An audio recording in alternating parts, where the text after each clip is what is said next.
Hey, AugMentors. I'm Julie. This is Jimmy. And we know that great leaders have great mentors. And today we are joined by Pablo Srugo, a venture capitalist and entrepreneur. Pablo is going to help us understand the difference between people who invest in your success versus folks who have an investment in your success. We are going to grow to our potential by thinking about the statement, humans bridge the gap. This is critical when trying to find that professional overlap in a mentor, as you want somebody who has recently walked in your shoes and had a similar experience. This entire podcast is under the principle roadmap. It is all about gaining experiences and recognizing and empathizing with other founders. Here we go.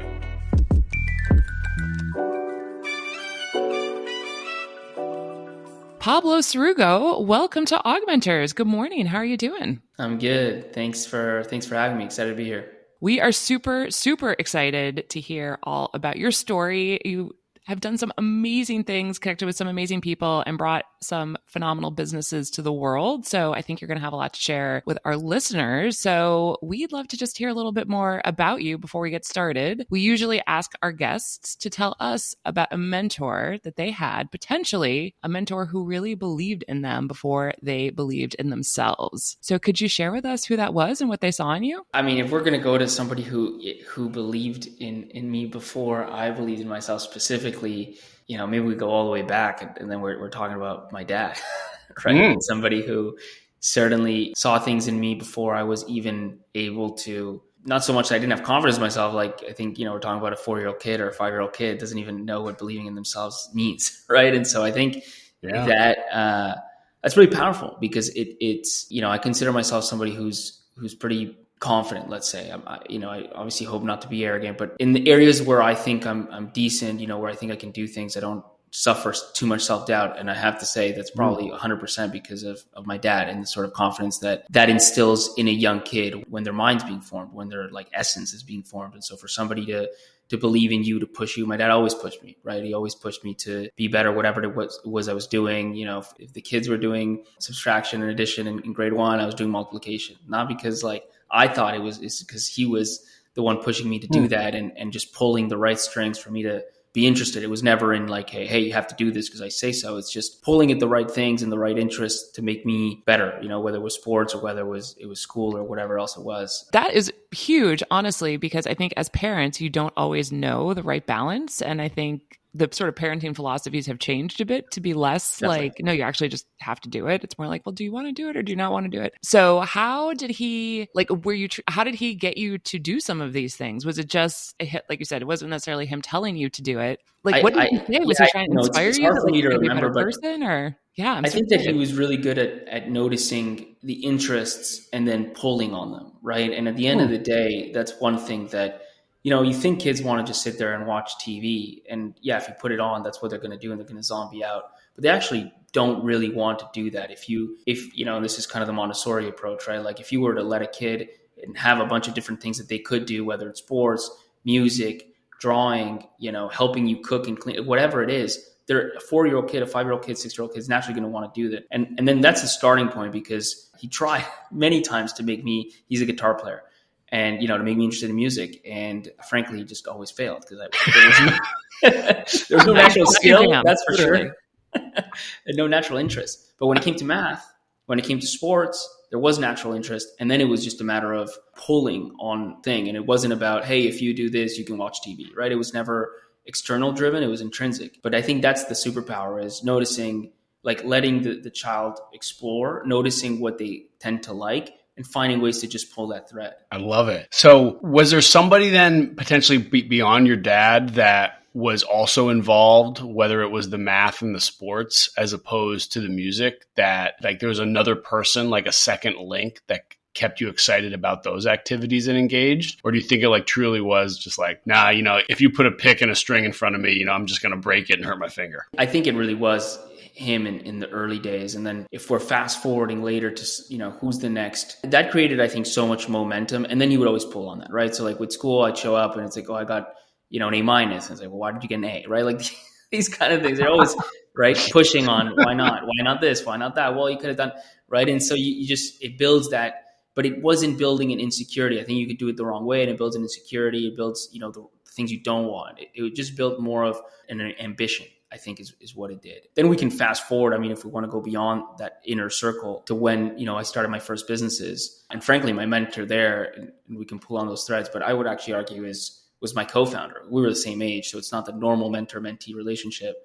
We both helped each other, but there was, because we were different people, we were both business. Neither of us were like technical product people, but we had certainly different skill sets. I think I was more like, let's say operations, which is like strong on organization, strong on productivity, getting things done, understanding how to check things off a list, right? And he was more of a make magic happen, right? More external, kind of extrovert and no fear. And so I learned a lot from that. Tell us a little bit about your businesses. So when I went into university, thinking I wanted to be a lawyer. And in fact, this is like, most people, I think if you were to ask a 17-year-old today what they want to do, most actually don't know. And I was the opposite. Like from like 10 years old, like from as long as I can remember, I was sure I wanted to be a lawyer, and I thought it was going to be so cool.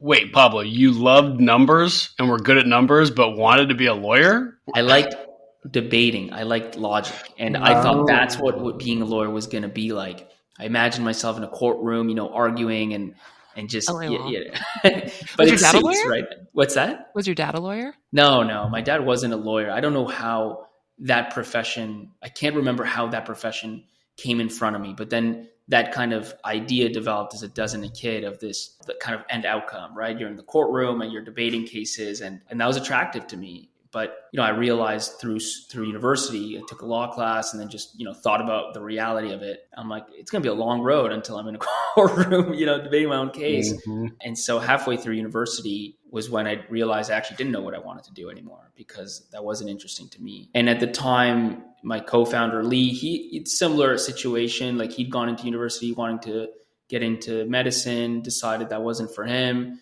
And so we kind of came together and decided, hey, maybe starting a business, that could be fun. Let's do that. And we started exploring different things together. All right. And so then with that business, what kind of brought you the view into venture capital and product market fit? I mean, that's how I came about and first saw you with your writing, actually. So not with debating, educating, and two, barely with numbers, just like well-placed numbers. So you obviously picked up another skill along the way and a love. But like, how did venture capital and product market fit come to you during your business? So venture capital was definitely serendipity. But I mean, if we're backing up, so Lee and I, we tried a few different businesses through university. And when I say tried businesses, we really tried.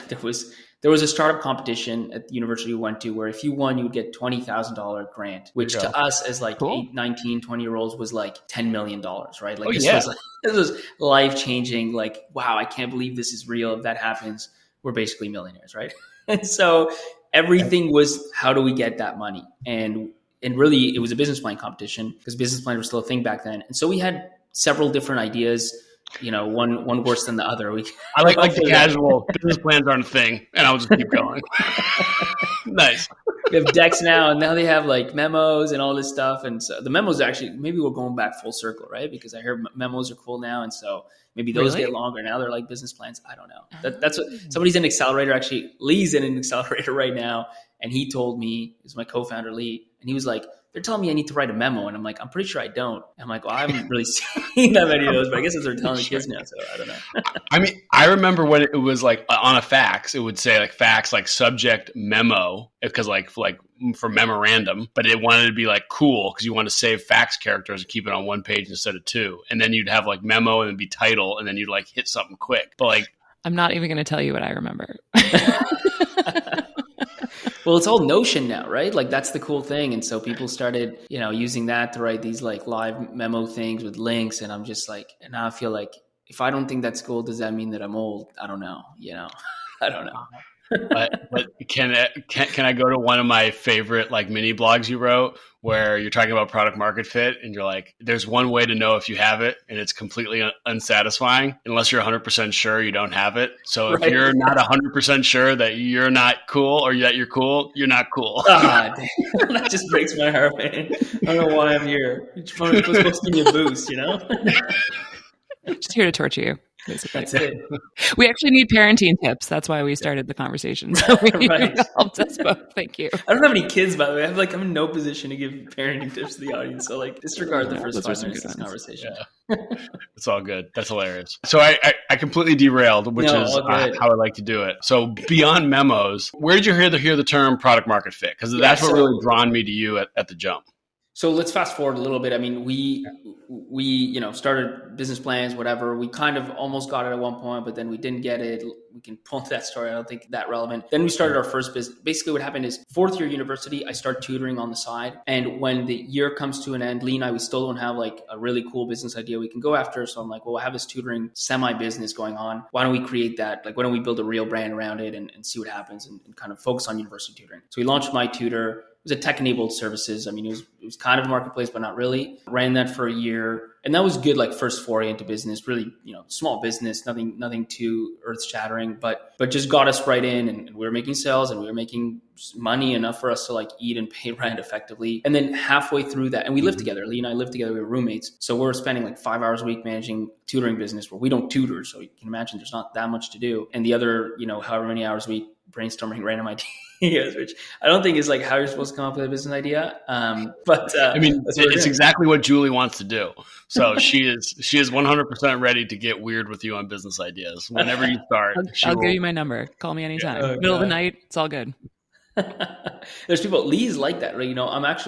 I've realized like, I don't think I'm an idea guy. I'm like more of a, like once you have the idea, then, I can go from there. Right. But like the inception part, Lee is much more like, 10 ideas a day sort of thing. And so anyways, one of those became GymTrack, which was a company in the wearable space. And so that was the venture-backed business that we ran for 5 years. Roller coaster kind of story there that, again, I can dive into if we want to.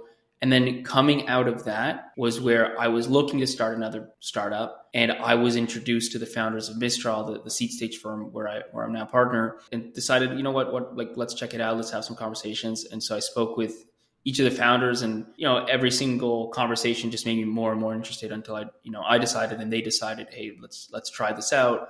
So they brought me in. That was 5 years ago, and really haven't looked back since. It's been an amazing ride. And through that, and so talking about product market fit specifically, I remember probably the first time I actually heard of the concept. I was in GymTrack, probably a year or so in, and a founder friend of mine we were having this like founder roundtable discussion, and he went up on the whiteboard. He's like, this is the only thing that matters. PMF, product market fit. That's it. And he was at a different wearable company. And, with wearables, like, especially back then, product market fit was a distant thing because it was all about technology. It was all about the new cool metric that you could measure that nobody else could.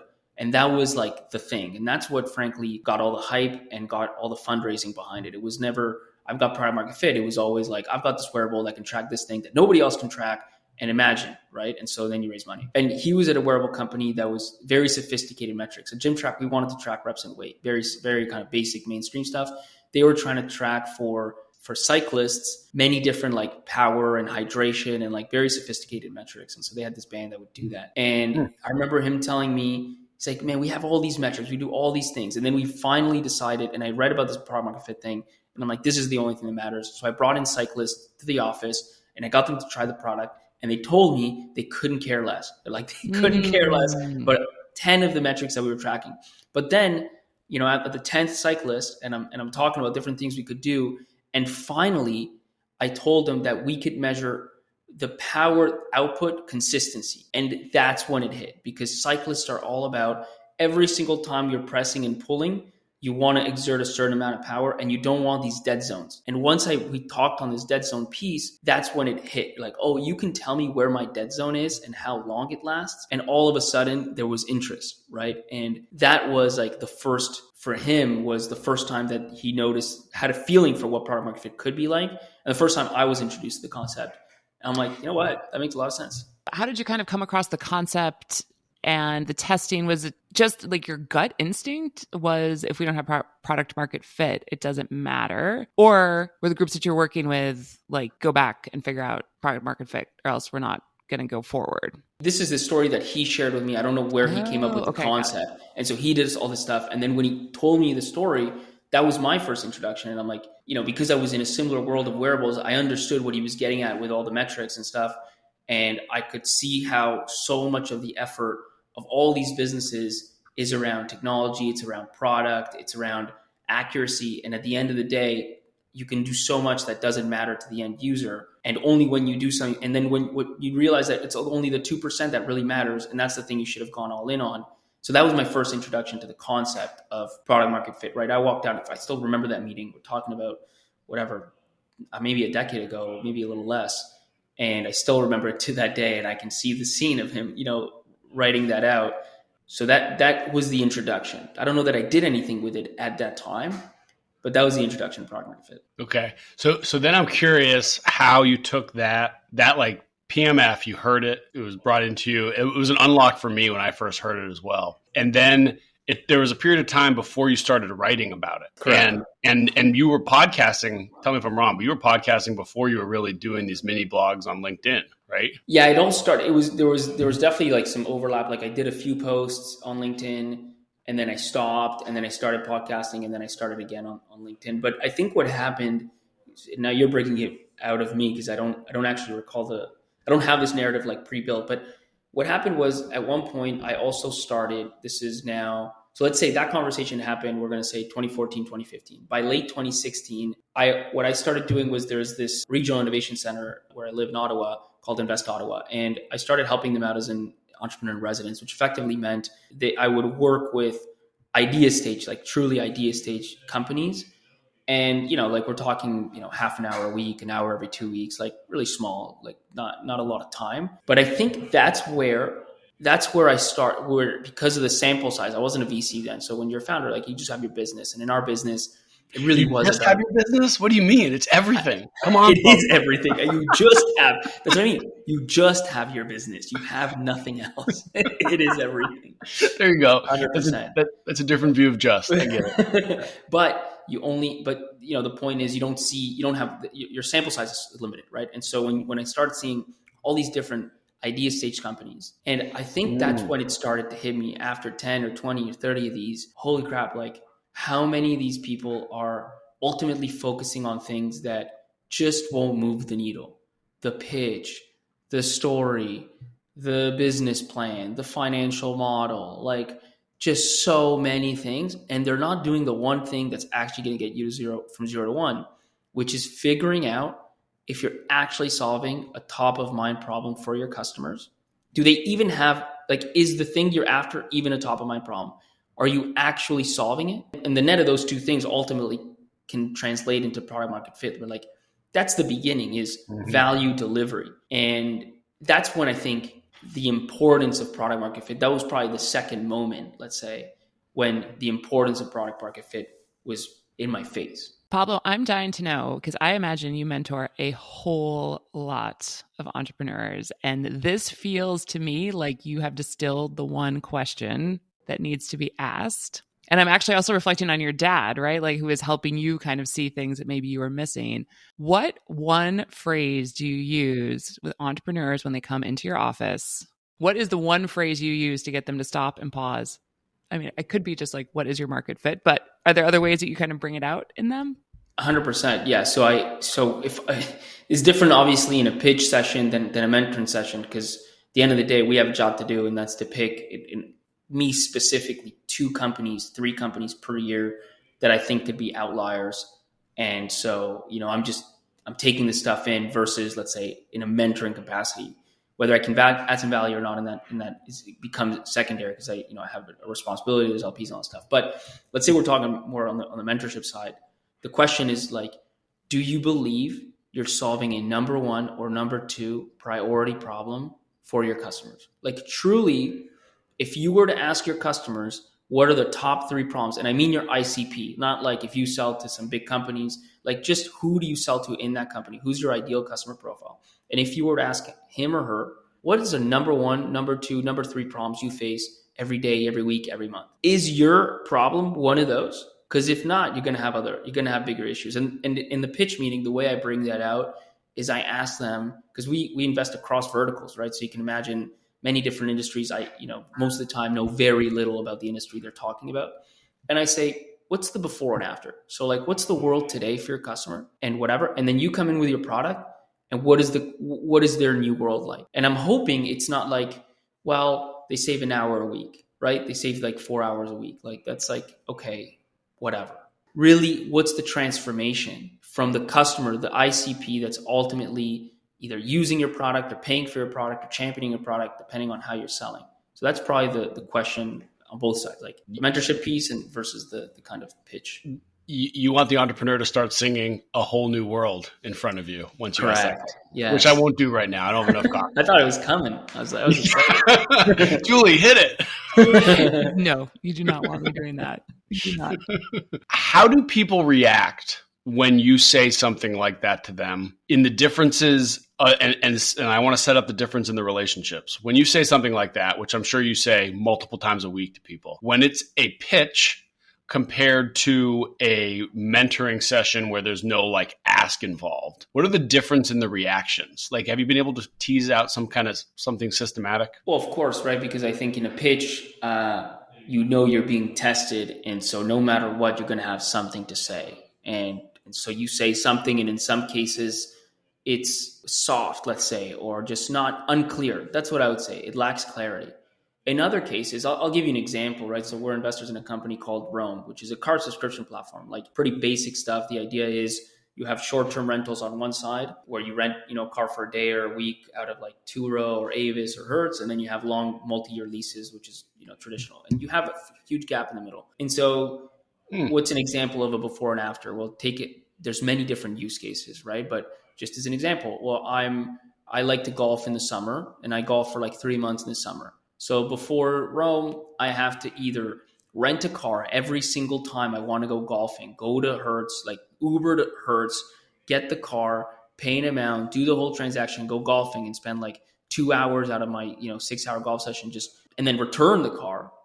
Or I have to sign up for a multi-year lease and let my car sit idle for 9 months, which is costing me whatever that's costing me per year. Now I just go on the app, get the car, it shows up delivered next week. I use it for 3 months and they pick it up when it's done. Okay, that's like black and white, before and after. That's clear value, just absolutely clear value, right? And then a million other questions, but that is clear value delivery. And again, the stories of the weaker answer, the softer, the least clear answer is, there's many, many stories, right? But that's an example of like the sort of thing that anybody can understand how that's a huge win for that customer before and after. Do you get a feel on like the differences in maybe like the emotional state or the like readiness to share of the person responding to you? I'm trying to get into, like you're asking these questions not to necessarily be, rude. You're asking these questions because in the end, you actually want to help this business and you want to help them help their customers. But the person you're talking to probably feels very differently. Yeah, can you tell sometimes that when somebody asks it, they're like actually maybe frustrated? Or can you tell like when you ask this question to a portfolio company the first time, it's a different like actual emotional response when you ask it like the sixth time? Yeah, I think so. So back to that original question. I mean, when I ask it in a pitch meeting and I ask it a certain way, because if I were to say like, are you really solving a top priority problem? They would just say yes, right? So I asked them, just describe the before, describe the after. And yes, money, please. Right. Yeah. Are we done here? I mean, they are in sales mode, and so they're going to present something, and the best founders will exert as much confidence as possible because they're doing the job, which is trying to get money for the company so that it can do what it needs to do.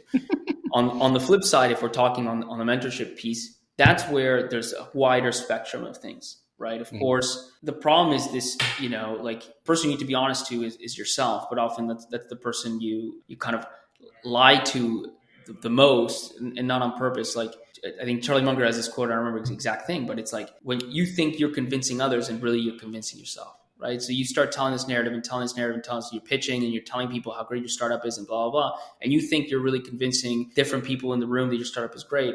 All you're doing every single time is convincing yourself that your startup is really, really important, instead of being a little bit more objective, which is kind of what you need to be, especially in the beginning. But anyways, it's not that easy. So the point is, when I ask that question, it depends where they are, right? I think if they're still in maybe the honeymoon phase, the like, I'm kind of selling phase, then they're going to present this kind of a story where, it is. At some point, if you get enough feedback as a founder that things aren't moving, you start to reflect and maybe you're more prepared or ready for that question emotionally, where you can be like, yeah, you know what? I don't know that it is a top priority problem, but it takes time.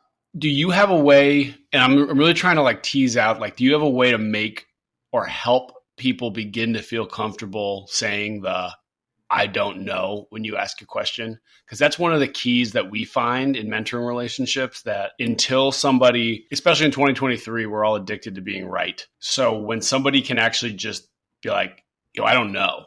And I mean, I'm sure all of us each day say something to be right, though, like, really, like, we don't really know. We haven't thought about it that hard. You probably think about things a bit harder than me. If I can just look at your writing on LinkedIn, like, it's very, you're taking time to form thoughts. Many people kind of are flippant with it. So do you have a way to let others take a moment to like, be like, I don't know, like, let's talk about it. Do I have product market fit? So if we're talking about like portfolio companies, right? And I think that's one of the key pieces, right? Is you have to have a relationship. If you don't have a relationship and you don't have trust, you can't expect people to open up or have any sort of vulnerabilities. Frankly, it's just not worth it for them. But when it comes to portfolio companies, I think one of the things I try to do, which I hope helps, I mean, you kind of never know, but I really try to have, like, I'm never sure is part of the thing. The reality is, when I'm talking to a portfolio company, let's say at most once a week, like, yeah, we can text and email and whatever, but let's say we're actually talking face-to-face or on a Zoom call or whatever once a week because they got things to do. And they're spending probably anywhere between 50 to like 80 hours a week on their business. I can't know as much as them. That's a fact. And so any opinion that I have has to have a huge kind of asterisk beside it. And that asterisk is, I'm not inside your business. Like, I'm only getting what you share, for an hour a week plus a little bit more. And I think, and I hope that brings that allows them to be not 100% confident. If I come in and I'm like, dude, you're like, what are you talking about, man? You got like 20 employees. You got to have 15. I mean, you're crazy to have 20 employees. Like, that's so stupid. Oh, you're going to conferences, man. I'm telling you right now, conferences is a waste of time. It's a complete waste of time. You shouldn't do it. Like, and I hear people talk like that, right? Like, you're going to go raise $1 million, just raise 3. Like, I guarantee you, you're just like, it's just so sure about what they're saying.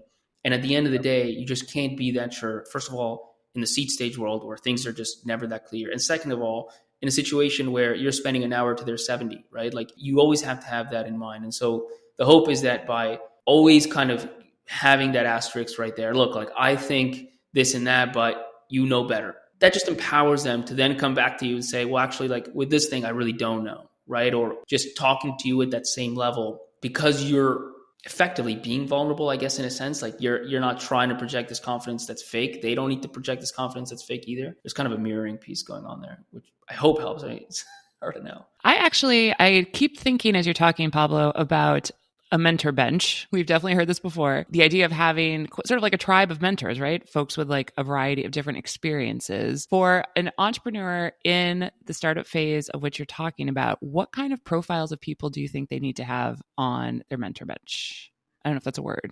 I mean, it's not a great one. Well, it is. I mean, it's definitely like, I mean, people have it like advisors, right? Which are different types of mentors. And I've seen that being done as like from fully ad hoc, which is like some people you like talking to every now and then, to something more structured. I've met a founder who said, like, I need to have 8 advisors and here are the 8 things that I need. And they were really smart about it. They kind of said, if I'm $100 million company, like, this is their kind of framework. It was, imagine I'm $100 million a year business. What am I great at? And I'm great at this. I got to be great at that. I got to be great at that. Like, depending on the type of business they had. Okay, therefore, I need somebody to fill each of those boxes, right? Like, what am I missing? Okay, these 8 things. So I need somebody to go and fill each of these boxes. It's a fintech company. And so they're like, okay, I need somebody who's well connected in the finance world. I need somebody who's like really high up at like a payment rails like Visa or MasterCard, and so on and so forth. And they went and they built that out and they structured different agreements with different people.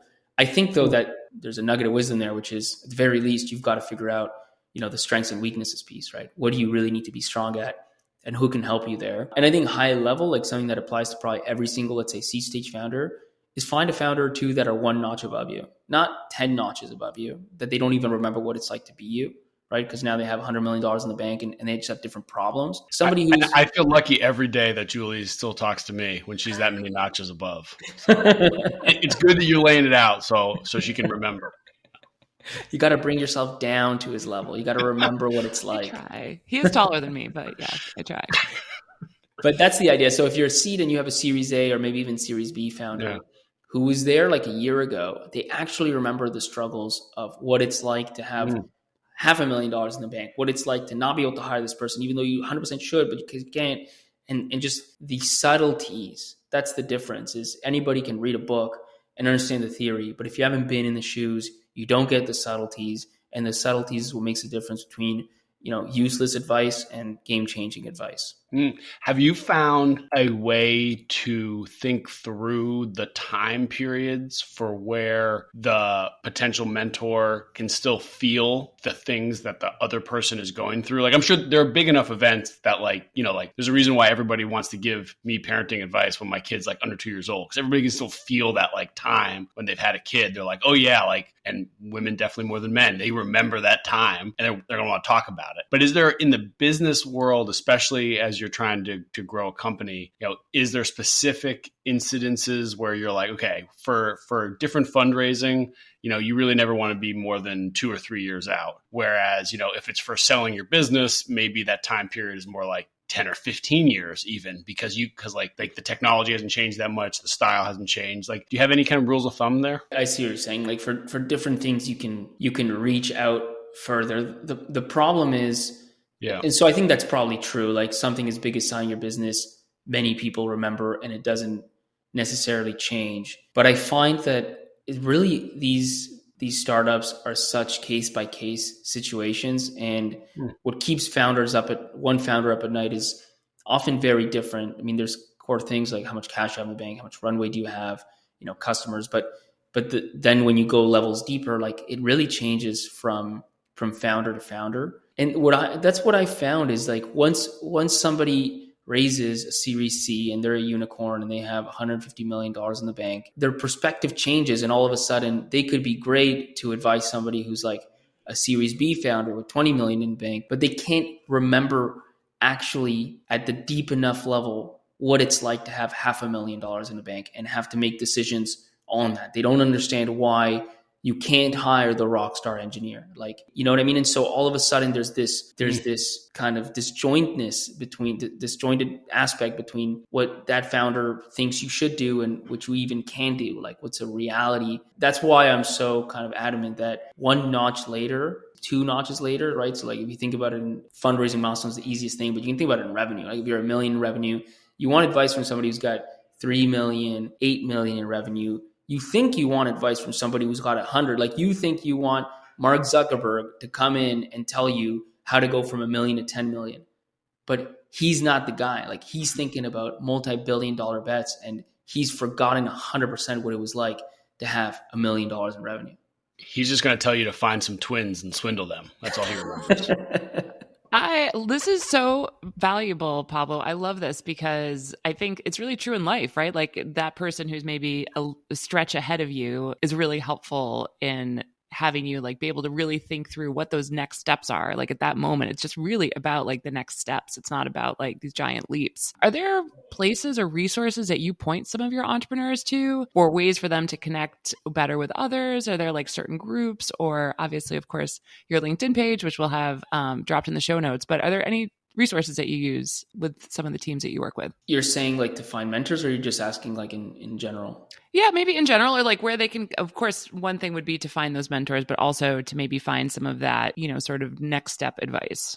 It's a good question. I mean, look, there's some people like if we're talking about, I can tell you this, like things that I read, right? It's like Paul, anything Paul Graham writes, I would read.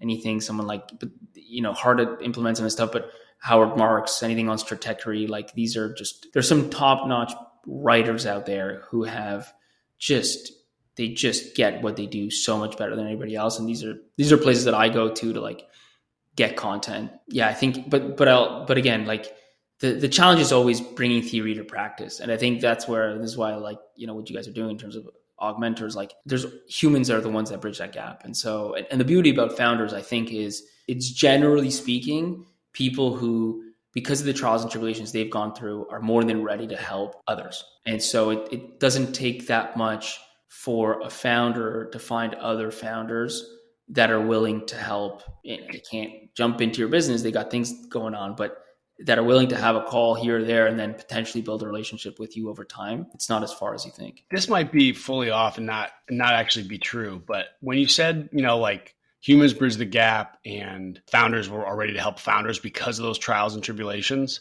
have you met a couple company owners or maybe investors even who haven't really had, let's say, the downs? They've just really had ups. There hasn't been that roller coaster. They haven't needed to figure things out as much.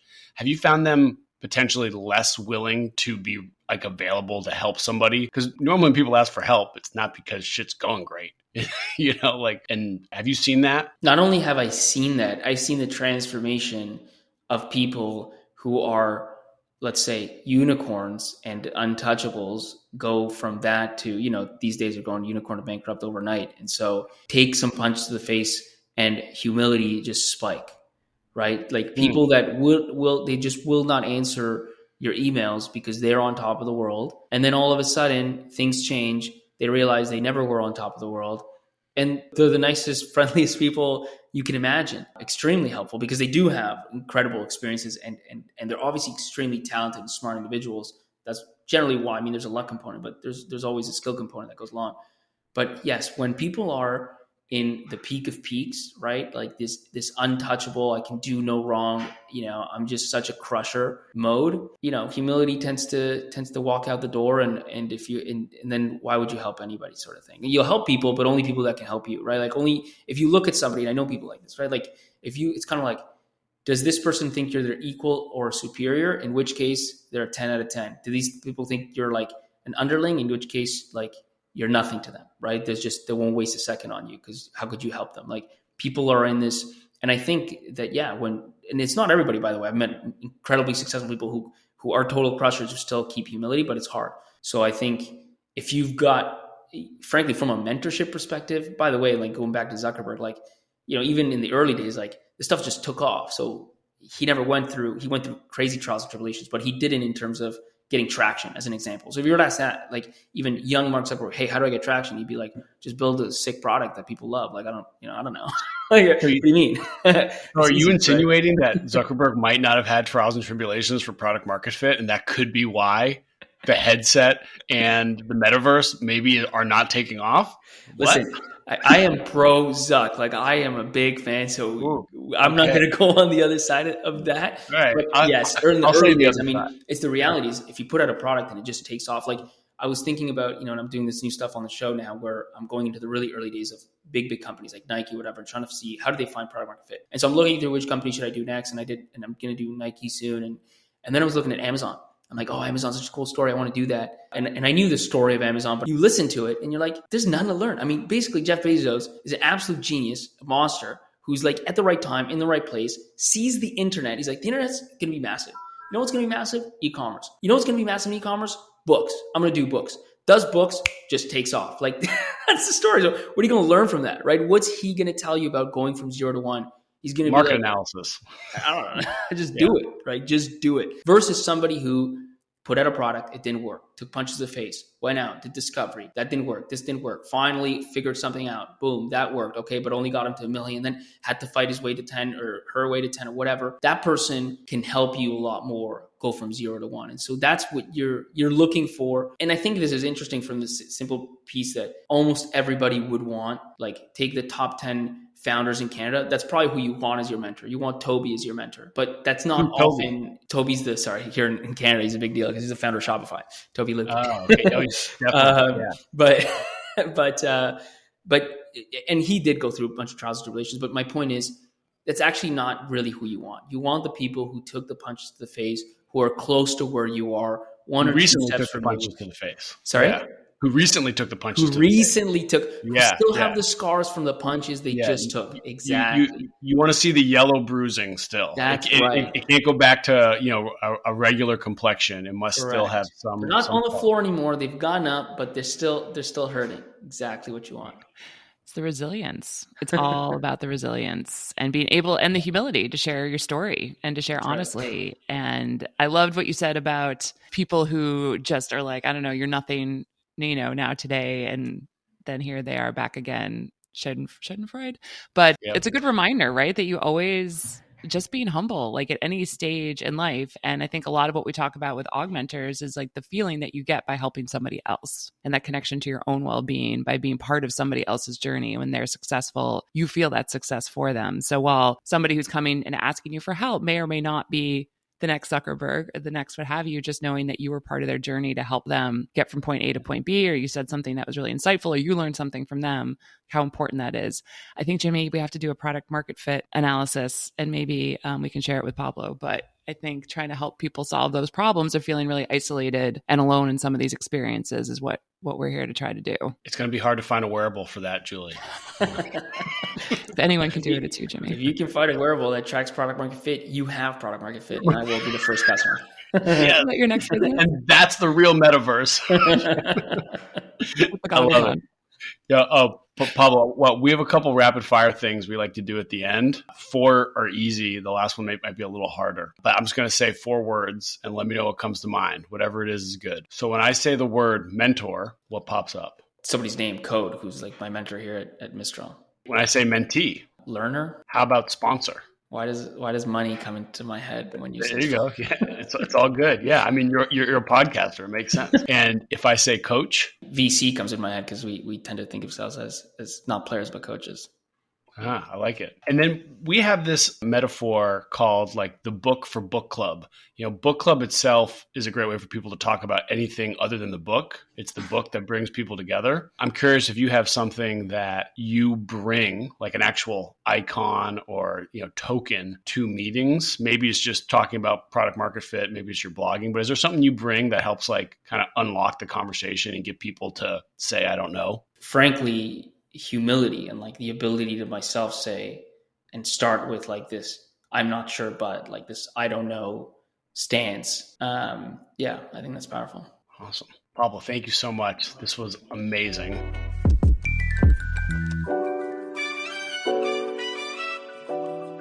Julie, Jimmy, I don't think I've yet thought about Tony Montana in any of our episodes before, but as soon as Pablo said cockroach founder, I could not help but think about Scarface. And I just love the idea of a founder that just doesn't go away, just won't die, just keeps showing up. I had definitely never made that connection either. Definitely not as it would connect back to mentoring.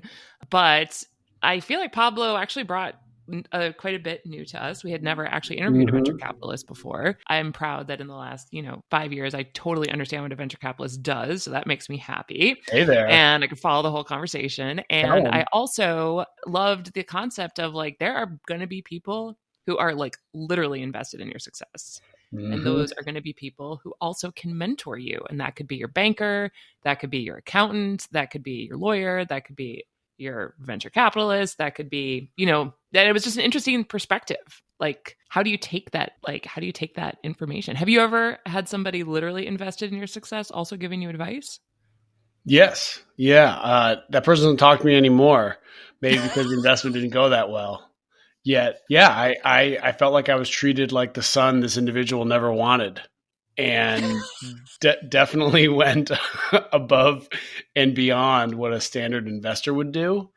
And it was both uncomfortable and appreciated. Like it was good for the business, and it wasn't asked for in the beginning, but it was appreciated. And I kept commenting on it, and the individual knew how hard they were being on me, yet it was completely reasonable. And it was excellent mentoring. The person had, beyond financial, had an emotional investment in my successes or failures, different from the financial investment in the business's successes and failures. And I appreciate it. And I still think about this individual who is a shadow mentor still ringing in my ear. That's awesome. That's awesome. Yeah. And I guess it's partially your job, right, to really kind of parse that out. Like, what is the advice for the business? And then what am I learning out of this experience? So yeah, that's what I feel like I really got out of our conversation with Pablo. Totally. And I loved in the rapid fire, as we went through mentor, mentee, sponsor. Sponsor was money. That was a good one. Shout out Pablo. But when I said coach, when I said coach, Pablo said venture capitalist. And I thought that was interesting because AugMentors defines coaches as folks that are very similar to mentors, but they definitely get paid. And so it was interesting to me, at least how I determined it while thinking too hard about his response was, yeah, they're going to mentor you, but they're expecting to get paid. There's a compensation piece tied into it. And it's a small difference, but that nuance is important. Yeah, well, and I think his experience as a founder and working now for the venture fund allows him to connect more authentically with the founders and be able to really know what it's like to be in their shoes. So while he is kind of, like you said, coaching and invested in the success, he also knows what it's like, which is, such a big part of mentoring is just firewalking. And, this is exactly what happened to me at this point in time. And this is, what could happen to you. And as we spend a lot of time talking about in the entrepreneur community, that's how you learn. So yeah, that is a good point about coaching and that. I thought it was great.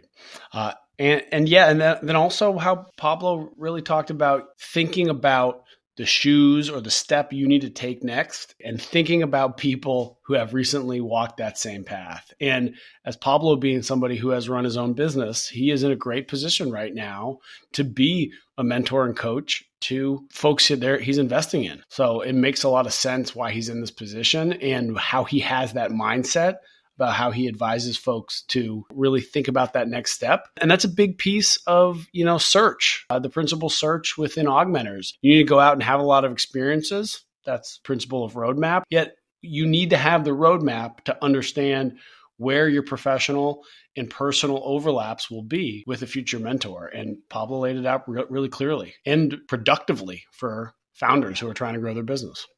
Yeah. And he was super direct. Mm-hmm. I appreciate that about him. He was super direct. He was very clear on what his priorities were and what he was doing here. So yeah, no, it was a really fun interview and it's great. It was just like a really unique perspective and it was great to get that as well. I'm excited, Julie, to at a future event be like, this is Julie Meyer, my co-founder and co-host at AugMentors. She's a cockroach founder. She doesn't go away. Is that what you're trying to say? She doesn't die. Yeah. At the end of the world, it's just cockroaches and Keith Richards. I am resilient. Well, I think it's more that can you withstand a nuclear winter? And those are the two groups that can. I guess it remains to be seen. Yeah, you mean on the beach hasn't occurred yet in real life? Okay, good to know. AugMentors out.